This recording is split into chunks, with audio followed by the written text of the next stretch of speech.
எத்தனையோ அல்வா பண்ணியிருப்பீங்க. ஆனால் வெள்ளை பூசணிக்காவும் நாட்டு சர்க்கரையும் போட்டு அல்வா பண்ணியிருக்கீங்களா? வாங்க நம்ம பண்ணலாம். வணக்கம், நான் உங்கள் அம்மா சமையல் மீனாட்சி. இப்போ நம்ம ஃபஸ்ட்டு பார்த்திங்கன்னா வெள்ளை பூசணிக்காய் தோல் சீவிட்டு நல்லா திருவி எடுத்துக்கலாம்.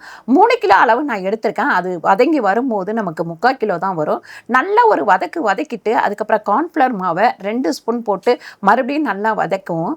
வதக்கினதுக்கப்புறம் பார்த்திங்கன்னா நம்ம நாட்டு சர்க்கரை தேவையான அளவு, ஏன்னா 3/4 கிலோ வந்துருச்சு இல்லைங்களா, அதனால் 2 கப் அளவு நாட்டு சர்க்கரை சேர்த்து ஏலக்காய் பொடி கொஞ்சமாக சேர்த்து சூப்பரான நம்ம அம்மா சமையலில் பசு நெய் ரெடி பண்ணிகிட்ருக்கோம்.